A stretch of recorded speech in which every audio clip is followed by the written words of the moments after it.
Elogwicho selusazi into yokuba asifikanga sigalelekile singumthombo phala phambili Ekhaya Jikelele. Friday o'clock utshilo kaloku umufuke ongapha yakomboko wathi siyajikeleza. Qiniseka ugqusha lazi kuba kuninzi esikuphathele kona ukusukela kwindaba eziqhubekayo apha ekhaya sitsibe nemida siye phaya phesheya kwamalwandle isimo sezulu osaziwayo abaculi abaqhafqhafu abafana nathi apha enkqubeni. Qiniseka kaloku into yokubana awukwazi uyibukela wedwa le nkqubo. Xelela umeza axelele omnye umeza sibe kunye kube mnandi apha ekhaya. Well, ndimlo ukhalosa kalubisi unonkanyezi ubothi madlo ngothi xa undibiza ndingumamshukumu umazonda ngezakho unqanqala imiqhaka angazuyifakwa kodwa ke le mbiza ndiyayigcada ndiyayophula nayo inzwakazi yapha kwamageba umamtshali. Happy Friday. Happy Friday. Kodwa to the weekend. Sithi laba. Sikubingelele mbukeli sikwamukele ngezandla ifudume ekhaya lakho Ekhaya Jikelele. uLwesihlanu namhlanje kuningi nje kwenzekayo baholile nothisha namhlanje. Hayi ke angilimake lingakhaviwe. Ubutata nje kuhle kwekhe ehlaliganwa. Babizela ngamagama ke namhlanje ngama initials. Uzwa nje sebethi weBP ungangishiya uma usuhamba siye edolobheni imoto kaTZ siyobheka othapha we. Nasemaklasini abanye ngeke balibhadi bezobethi weGM awusalisungenela ngeyami period. Sawubheka leziya inkukhu engayideposita last month edolobheni. Kuningi sikhona ke nathi noma singakaholi kodwa cha uhlelo lona siliphethe. Phakathi ke wabantu esobe sixoxa nabo umbukeli ngowayo nozinto webanyana uDelisile Mbatha njengoba phela sibuka okwenzeke emqhudelanweni wendebe yomhlaba ibanyana eyodlala khona. Njengamanje ake sibheke ihamba phambili kuleli hora.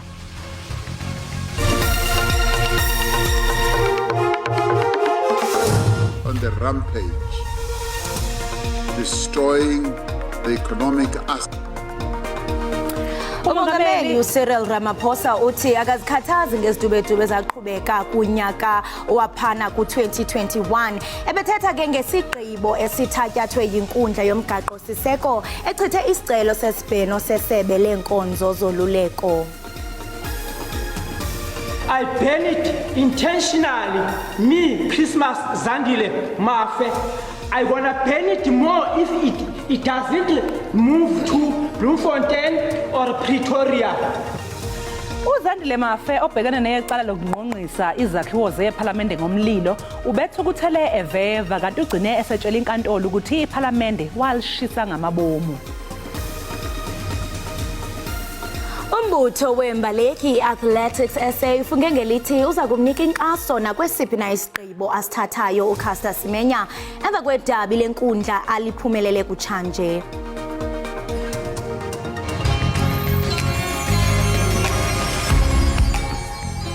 Molweni babukeli nguSiyavia Sineko ufuna indaba zesixhosa kwi-SABC 1. Ndithanda ukunikhumbuza ifikile inkqubo ezasekhaya Jikelele kwijelo iDDT. Le nkqubo iphethe indaba ezolonwabo ezemidlalo uqikelelo lwemozulu yonke into ikhona ungaphoswa.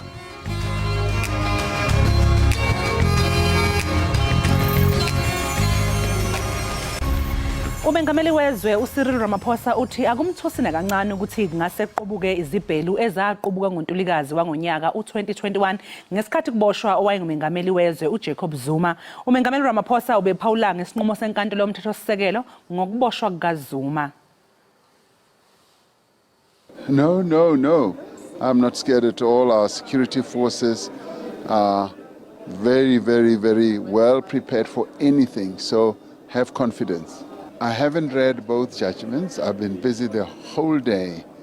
So I usually prefer to go through either judgments or whatever and read and study and reflect and then comment.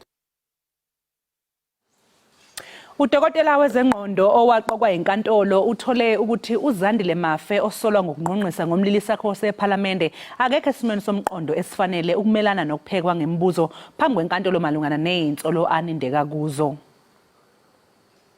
uZandile Mafe ukhwele ngikhumbini selishwabula phakathi kwezinye ukuba nguyo tshisa izakhiwo zePhalamende kwaye akazisoli. It must relocate, it must move here, this Parliament. I ban it intentionally. Me, Christmas Zandile Mafe. I wanna ban it more if it doesn't move to Bloemfontein or Pretoria. uMafe uvalelwe kwicandelo lesibhedlele kwitrongo yasePolsmo emva kwengxelo yesibini yoogqirha bengqondo ebemana ukudanduluka namhlanje ngethuba esenkundleni. I want a life sentence of 25 years from now 2023 until after 2043. I'm not afraid of a life sentence. You took me to the psychiatrist. There is no psychiatrist. It's a court, it's a private court. Amagqwetha befuna ityala limiselwe iveki ezintandathu khona ukuze bafune ezabo iingcaphephe zoogqirha bengqondo. Ujongwa ngabantu abanesakhono sokwenza loo nto.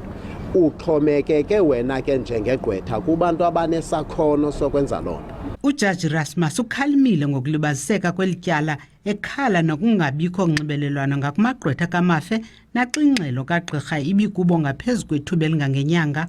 Ubanike nje iveki ezintathu esithi ulimiso kokugqibela ityala. The findings were 1, that the accused is unable to follow court proceedings as to make a proper defense. Secondly, that at the time of the alleged offense, the accused was unable to appreciate the wrongfulness of the act in question. Ityala limiselwe umhla we-10 kwinyanga ezayo. Thandiswa Mawu weendaba ze-SABC eKapa. Inkundla yomgaqo siseko isichithile isicelo sesebe lezoluleko sokunikwa imvume yokubhena kwesigobo senkundla ephakamileyo yezibhene ngenqawule yezempilo eyanikwa owayesakuba ngumongameli umnumzana Jacob Zuma. Kwisigebo sayo inkundla yomgaqo siseko ithe ayiwabona amathuba empumelelo yesisibheno.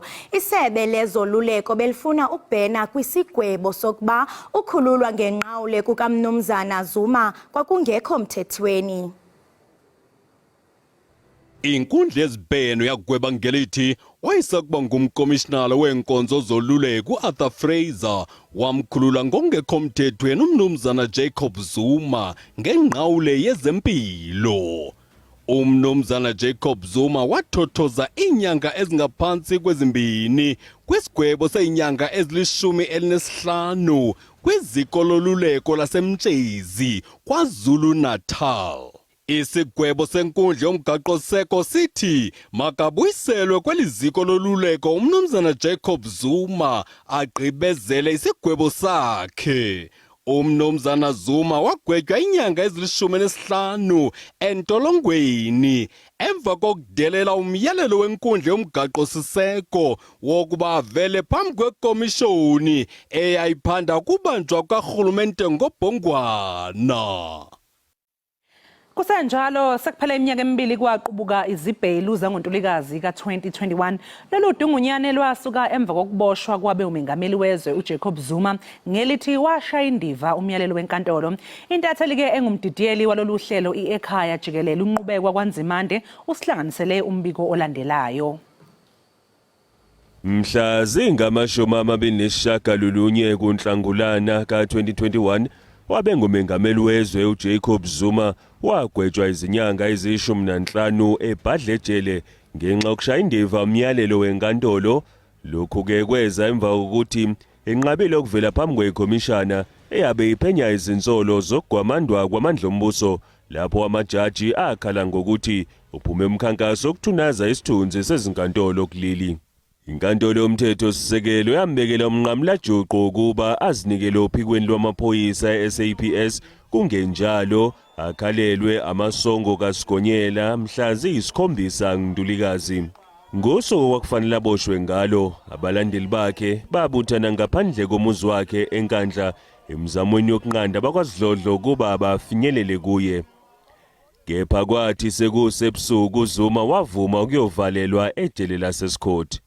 Ngokusho kowabe engungqongqoshe wamaphoyisa ngaleso sikhathi uJenene uBhekicele, lolu dungunyane lwabe luhlelwe ngenhloso yokuqinisekisa ukuthi isimo asilawuleki ezweni lonke nakuba lwakhombisa ukuba amandla ezifundazweni KwaZulu Natal neGauteng okuyizifundazwe ezabe zinabantu abaningi ababephikisana nokuboshwa kukaZuma. Mhla ziyishumi-2 Ntulikazi udlame lwadlondlobala kakhulu ngesikhathi izinkampani, amabhizinisi nezinxanxathela zezitolo ezehlukene ziphoqeka ukuvala.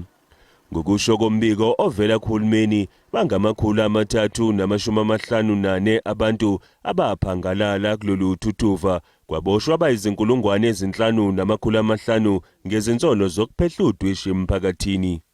Ngenxa lezi zibhelu kwaqubuka ukubhekana ngeziqu zamehlo kwabomdabu waseNdiya nabebala elinsundu ePhoenix KwaZulu-Natal. Luthuthuva lwabe lunenhleso yokucwasa ngokubuhlanga. Ezinye izakhamuzi kuleli lokishi zabe zihlomile zithi ziyazivikela kulabo ababezodaba. Lesi simo sashubisa ubudlelwano phakathi kwabomdabu waseNdiya nabebala elinsundu eNingizimu Afrika. Ngenxa yokuthi izinhlaka zomthetho zehluleka ukunqanda lezi ibhelu, izinkampani zonogada ezizimele, usomatekisi, izakhamuzi kanye nezinye izinhlangano emphakathini zaqoka kuzibambela mathupha ukunqanda ababezama ukuqhubeka ukudaba.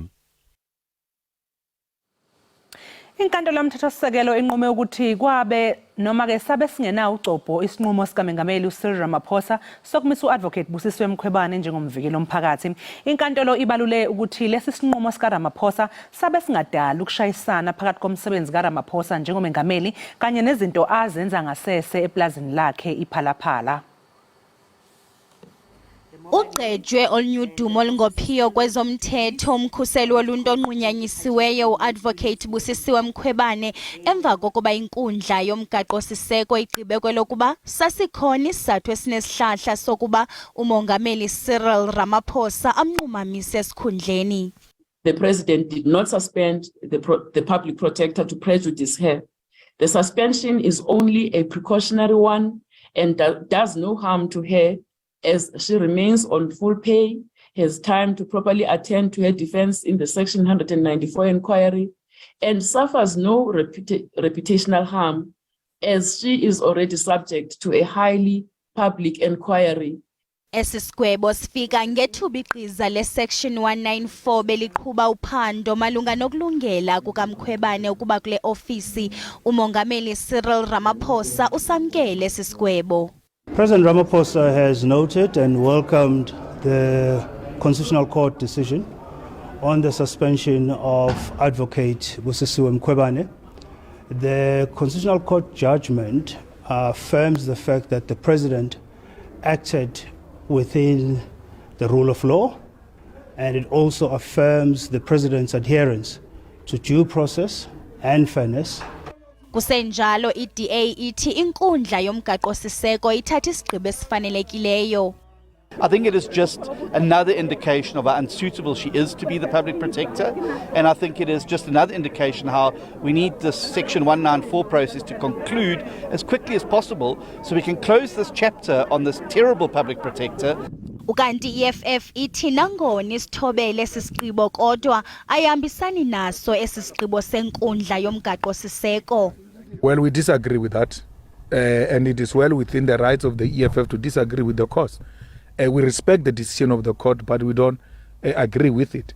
Uadvocate Busisiwe Mkhwebane bengekafumaneki kubaphefumle ngalomba. Kusenjalo iATM idanile sisigwebo senkundlo yomgaqo siseko efumanise ukuba umongameli Cyril Ramaphosa usebenze ngokufanelekileyo xa wenqumamisa uadvocate Busisiwe Mkhwebane njengomkhuseli woluntu. Amanye amaqela athi isigwebo senkundla kufuneka sihlonitshiwe.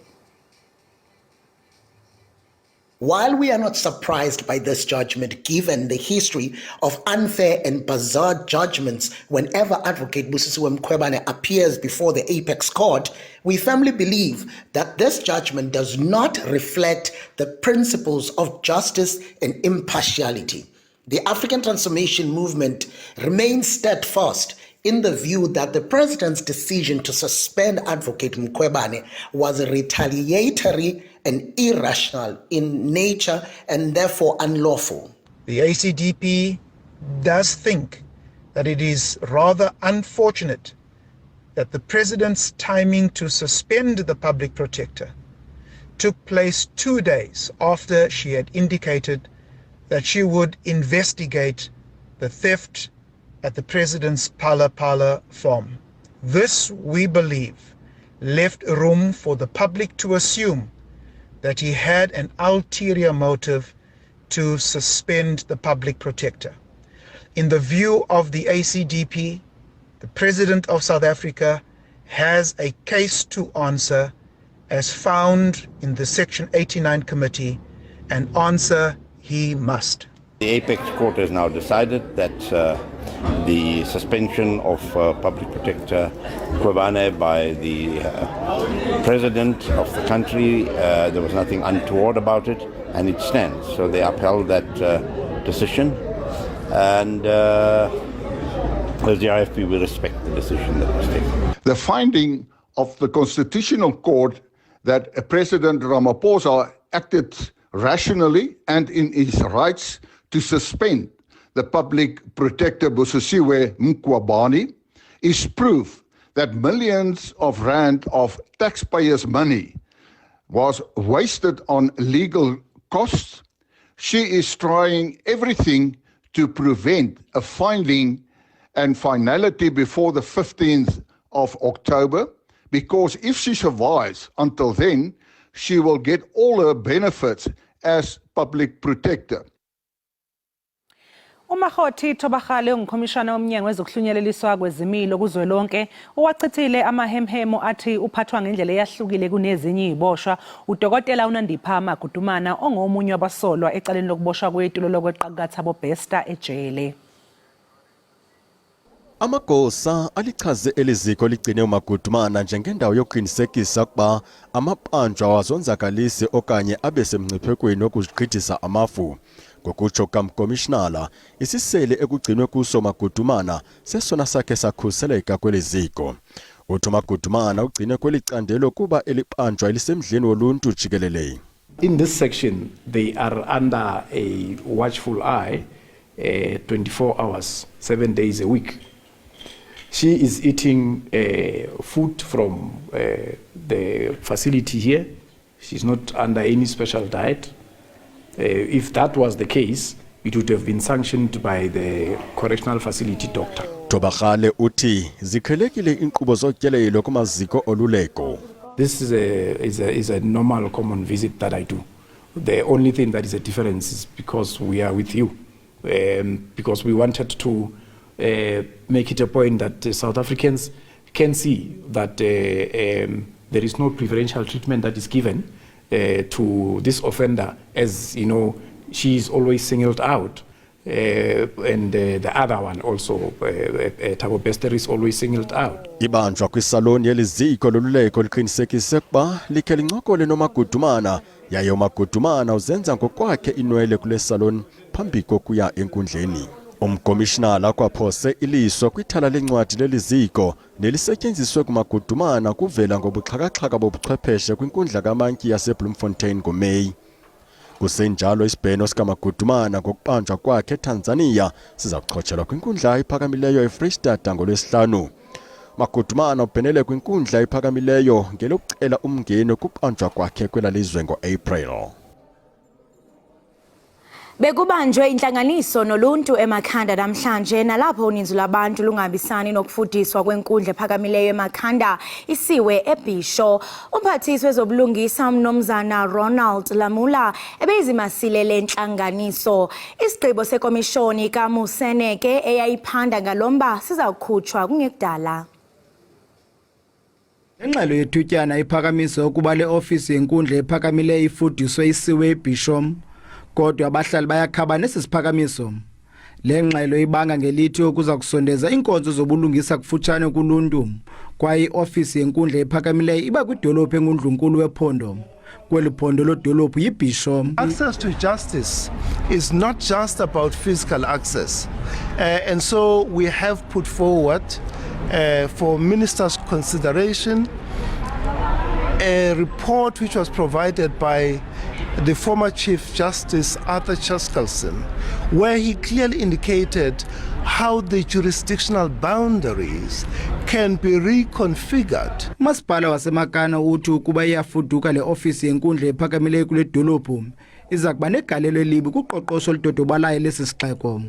I-High Court ngezinye ze-institutions ezincedisana nomasipala kakhulu kwinto yokuqokelela inkonzo khona ukuze sizokwazi ukudeliver nathi ngokokulindeleke ngokohlobo kulindeleke ngalo. Isebe lezobulungisa lithi ukuhlengahlengiswa kwenkundla kuza kusondeza inkonzo zobulungisa kufutshane eluntwini kwaye kulungiswe nezigqibo zexesha localucalulo. We need to rationalize it to enable access to justice for the whole province of the Eastern Cape, but the rationalization process is also for the whole country, but we also have to consider the issues that the community is raising impact to the economy of the area. Kwindaba ze-SABC ndingumcebisi Ngqina ndisemakhanda. Kanti ke mbukeli siye sakubuza uluvo lwakho ngalomba wasemakhanda ikhwelo lityala uphendule wenjenje. Uluvo mna andiboni into yokuba le nkundla ingafuduswa ngoba akukho mohluko ndiuqondayo umntu kwenzeka ngokufuduswa kwayo. Nama ndihambisana nani bakuthatha izinto sezikhona sihambe sisihloko ezifudusela kwezinye indawo. Ibhisho yenye yedolophu ezinkulu enovuya ukuba ngapha inothi yofika khona le court. Uba lo nkundla leyo umsasazi xa beyifudusile izawenza umahluko. Bangayifudusa ke bayiseke kulo bhisho yayo. Vele la bhisho ithenjwe kakhulu. Yonke into yenziwa kula bhisho. Mayicace kaloku ibhisho uba likhomkhulu lethu lase-Eastern Cape. Zonke ofisi ezikulu mazibe sebhisho. Ingase zithi inkundla esezikhona zingabi sadilizwa la mali ithathwe yenziwe imfuno zabahlali. Mina angiboni inkinga uma ngabe izokwenza umehluko ezintweni eziphathelene nomthetho. Lihle kakhulu eliphula leza nomnumzana uRonald Lamola lokuba lenkundla ifuduke ihambe yebhusho. Incitha xesha leyo msasazi into bazoyenza bazofumana ithuba loba mabayehlise imali yehle ngemilenze. Hayi if bayifudukisa ingachani uqoqosho lonto leyo ngoba yonke into mose yenziwa ngemali. Ingathi uhulumente ukwiphulo lokwenza inguqu kwinto nje edibene nohulumente ocalucalulo kanti ushiya inyembezi kubantu basemakana kuba la nkundla ephakamele seyabo ngoku. Ananqaki noba lo nkundla leyo ingayapi as long ingazuchaphazela i-350 yam qha. Ezo ke zizimvo zababukeli. Nawe ke mbukeli uba ngaba mhlambe ufuna ukuxola emswaneni ungasinxibela nathi ke kumakhasi ethu o Facebook phantsi kwegama elithi SABC Ekhaya Jikelele. Ngoku ke masithi qhwi siyosela amanzi siyabuya emva kwale ntengiso.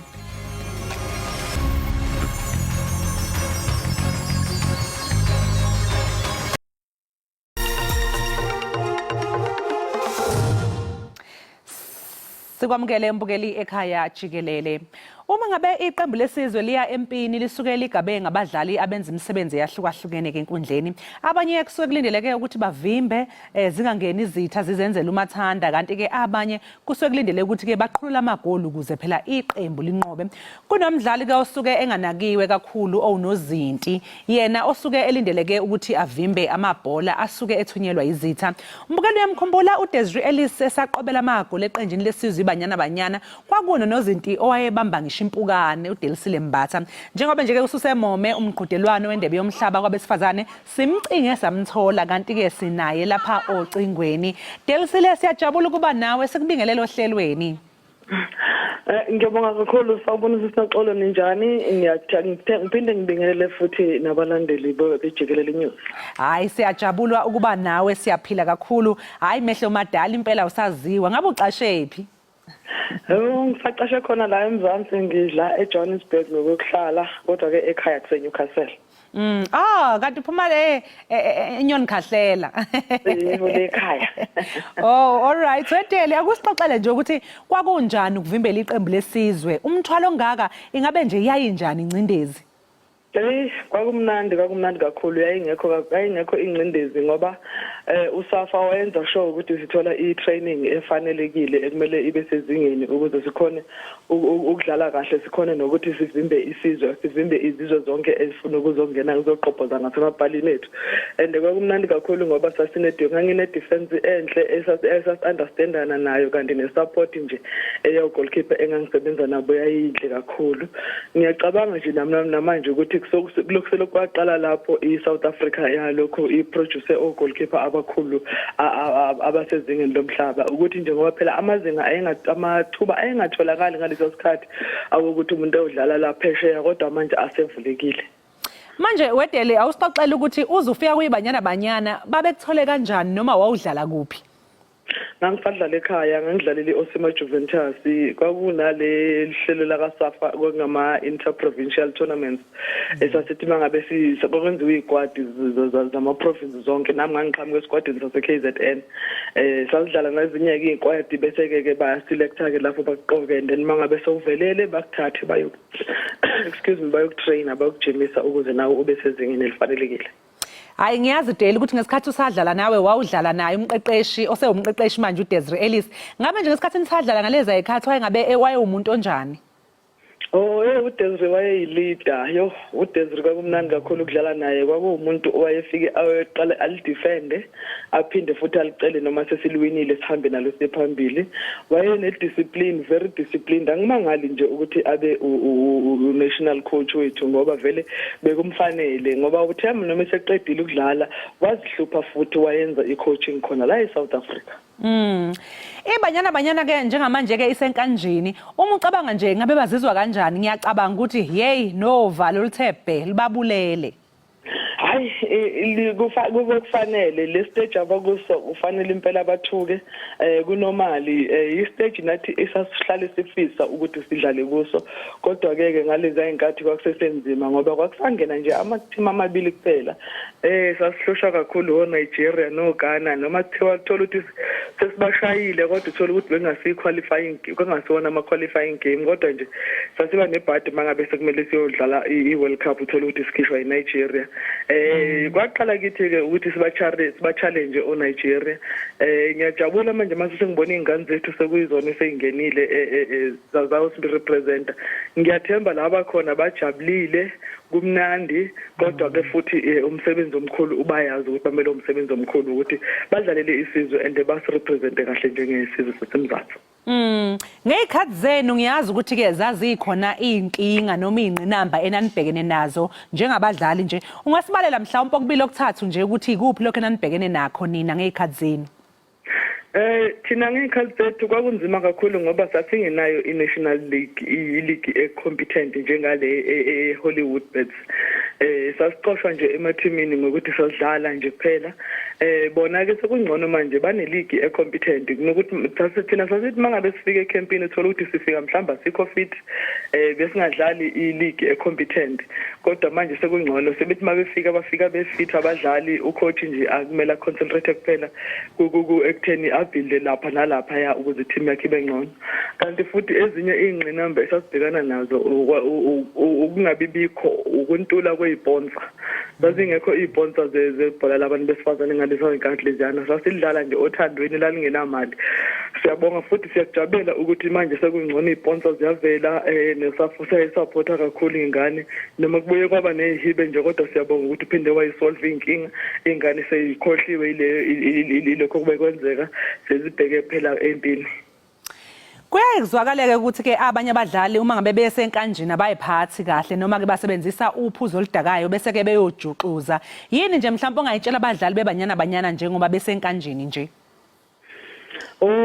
Kuyaye kube ingabe isithombe esihleke uma ngabe sekwenzakale lokho ayona into engafuneki njengoba ngisho nje ukuthi uthina sasinenhlanhla ngoba ucaptain wethu wakumuntu disciplined wayehlale asitshela ukuthi hayi akufuneki 1 2 3 so nakhona njengamanje njengoba bedlala ngaphansi kaDesiree Ellis kufuneka khona ukuthi aqhubeke nokuba discipline abantwana bazi ukuthi mabembi lapha bamele isizwe and bazi futhi ukuthi yonke into abayenzayo izophinde ireflect kubona mangabe sebekhulile.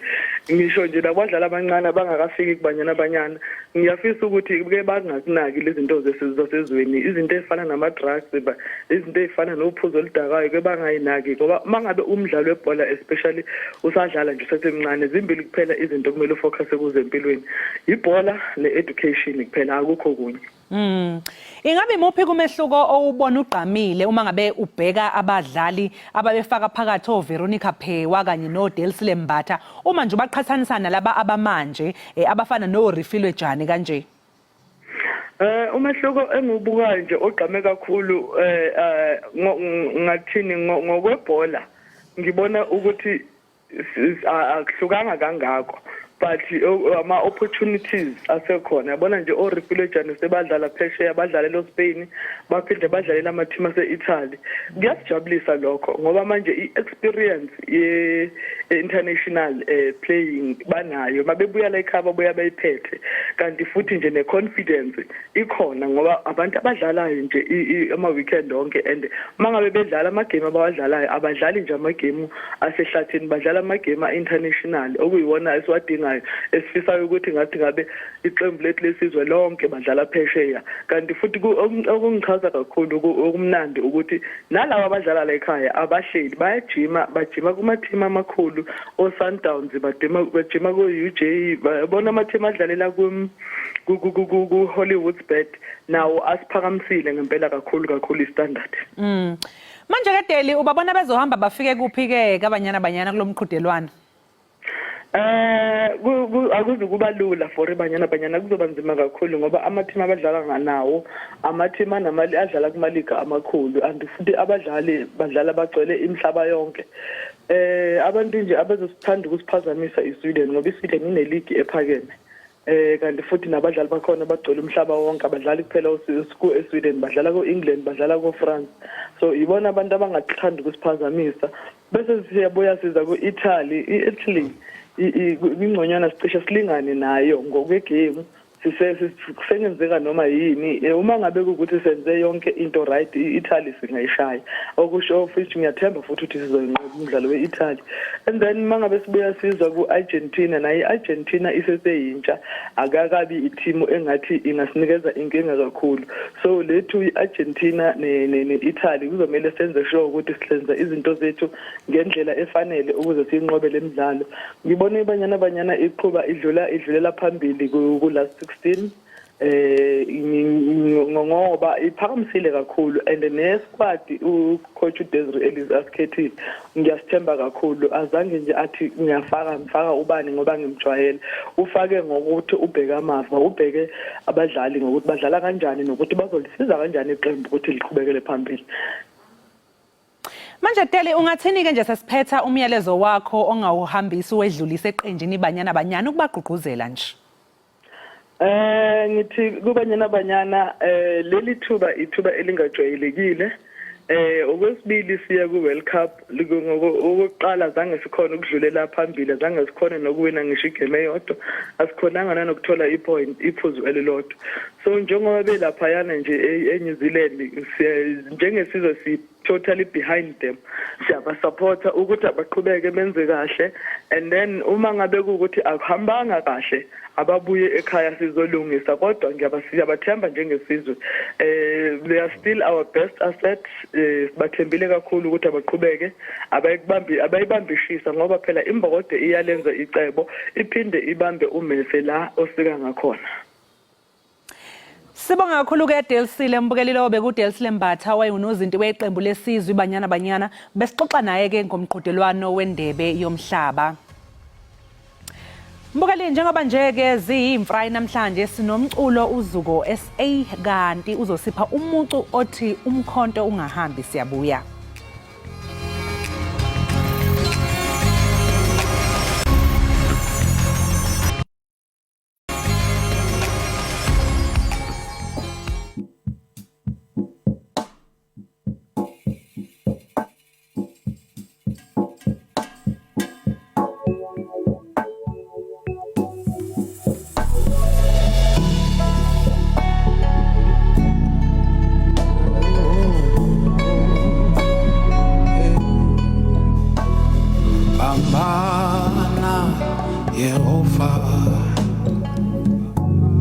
Nababambana nam yilwa nabalwa nam khola umkhonto ufincindlela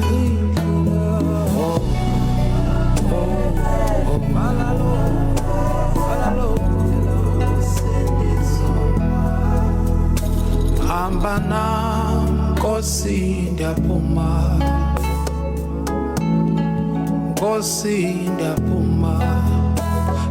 Phumanam Nkosi ndiyaphuma yini ofa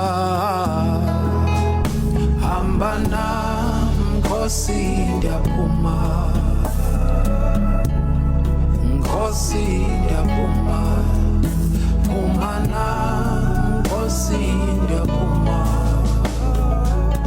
yini ofa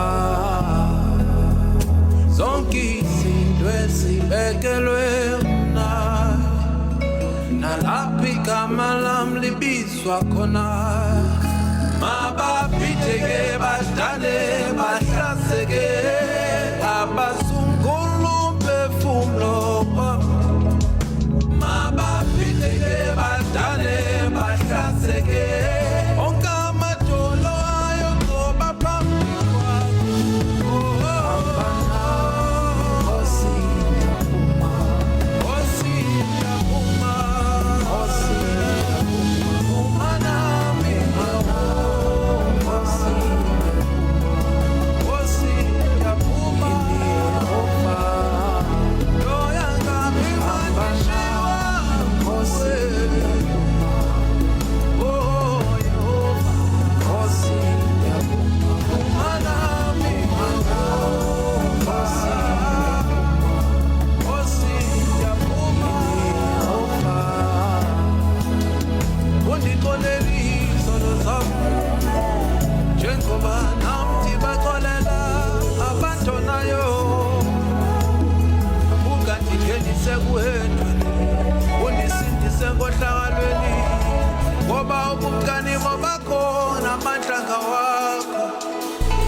Siphinde sikwamukele mbukeli ekhaya Jikelele waze wamnandi umculo kaZuko SA kodwa ke futhi imbukeli hlala phansi unethezeke akakahamba usazophinda buye futhi azosinikeza ulozolo lomculo omnandi kanti ke mangabe singena kwezemidlalo inhlangano yengamele ezokusubatha kuleli ithi ozokweseka noma isiphi isinyathelo esizothathwa uCaster Semenya malungana nokuvunwa inkantolo yamalungelo abantu eEurope ukuba qhubeka bambi iqhaza emqhudelwaneni yabesifazane lokho kulandela ukunqatshelwa kwakhe ngelithi une testosterone ephezulu eyenza ukuthi kube lula ukuthi anqobe abesifazane.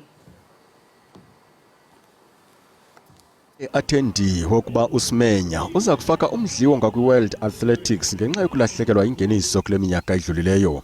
uSemenya ube kwidabi lenkundla neWorld Athletics sukela kumiliselwa kwale mithetho ngo-2018. Isigqibo senkundla yamalungelo oluntu yaseEurope singanyanzelisa imibutho yembaleki kwihlabathi icingisise isigqibo sokunyanzelisa imbaleki zithobe amaqondo etestosterone. From our side as Athletics South Africa, we're very excited, we're very delighted to say at long last we are getting somewhere. Whereas that victory at least motivate us all to say it's not the end of the world and that we have jumped one hurdle. And then maybe the other hurdle, if it may come, it gives us a courage to say we might jump another hurdle. Kusenjalo zingaphaya kwamashumi amabini imbaleki esele zizibekele indawo kwi-World Senior Athletics Championships eBudapest, eHungary. At the present moment, we've got plus minus 26 athletes that have already qualified, standard athletes that have already qualified. But don't forget, we've got the ranking that is still taking place. The closing date of that one is on the 20th, at the end of July. Ezinye zembaleki ezizibekele indawo nguRian Mphahlele, uSteven Mukoka, uTsepo Chite noZakithi Nene. iChristmasi ifike kwangethuba kuluntu lwaseNtuzuma eThekwini. Ubomi abusoze buphinde bufane kwisikolo samabanga aphansi iSipho Sethu. Nanjengoko iCOSAFA iye yanikela ngemishicileli isakhiwo sesikolo indawo yokuzilolonga. Akuke bekuyinxalenye yephulo losuku lukaBawo uMandela. Kungakabiphi nje kutobe kuyiNelson Mandela International Day ikepha lilanga lalomuhla limgqoko esikoleni samabanga laphansi eNtuzuma.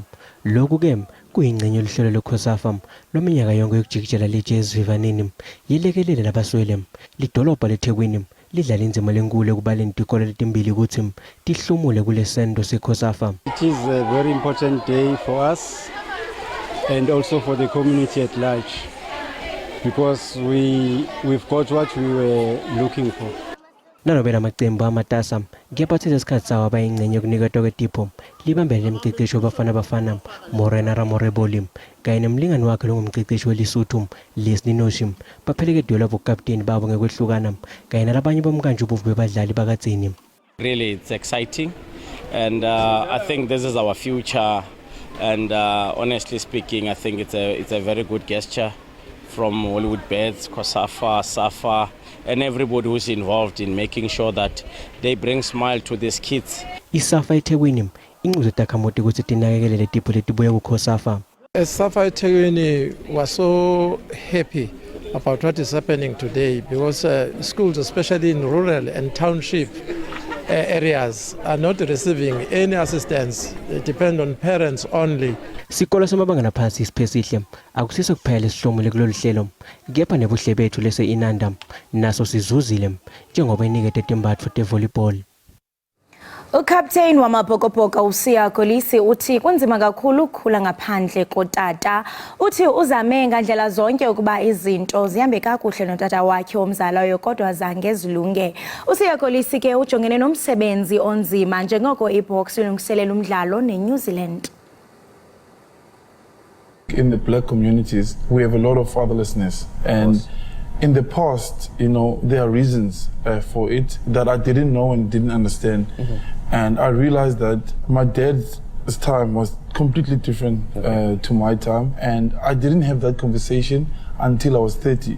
And that was during shooting the documentary because I just wanted to understand because I felt neglected, I felt not wanted, and it didn't make sense why he wasn't there for me when I was a child.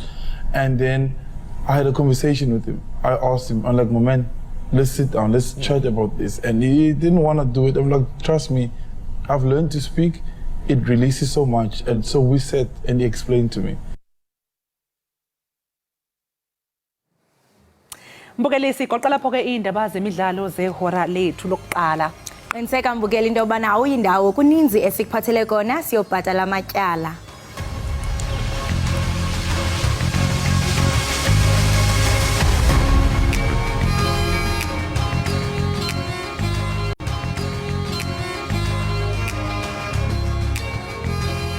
Enkosi ngokuhlala nathi nisasibukele apha ekhaya jikelele kwinkqubo ndaba yakho uDTT. Kanti ngoku masithi sixatha ngaphaya kwemida yeli ngamaqabantshintshi kwezithe zaqaqamba kwihlabathi. Miss Nederland 2023 Ricky! Kwenzeke imbali eNetherlands emva kokuthweswa isithaba sikanobuhle wazalwa einkwenkwe waguqukela ekubeni intombazana itransgender ngolamahanuka. uRicky Valeri Cole oneminyaka eyi-22 budala uza kumela elilizwe kukhuphiswano lukaMiss Universe ekuzeni kuphela kwalo nyaka nalapho kulindleke ukuba enze imbali yokuba ngoqala kwimbali yolukhuphiswano ukuba uyagqwesa. Afterwards, I won the crown. Sadly, not everyone gave me congratulations with my victory. I think that's really sad, but I still have some other contestants who were supporting me and still supporting me. Akasindanga ke kwizigxeko zabanqaxhi kumaqonga ezonxibelelwano. Kuhlasele intabamlilo uLickly Ruthu kwisiqithi iReykjanes Peninsula. Umthutho ovutha amadangatye ubuphuphuma noxa kungevakalanga ugqabhuko dubulo njengesiqhelo avakalise oko amagosa karhulumente weli lizwe. Phesheya phaa kookreci izulu bezakhiwo.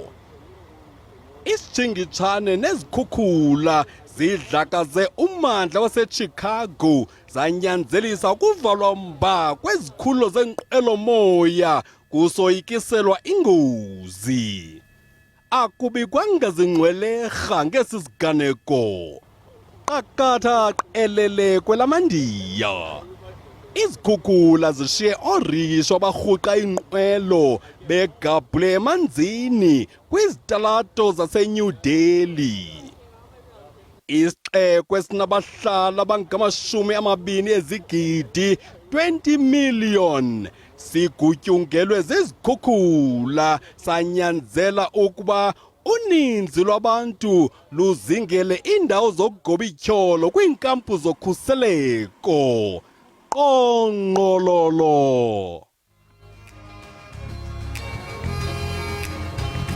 Mbukelisi goqa lapho-ke izindaba zethu ehoreni lethu lokuqala kanti njengamanje sothi qu 8 kodwa masibuya sibe sesibuya-ke ney'ndaba ezintsha sesingena ehoreni lethu lesibili. Ewe wena nje ungake ugunqe xalela nomakhelwane ba azinze angayi kwandawo aphefumule nje siyabuya emva kwentengiso.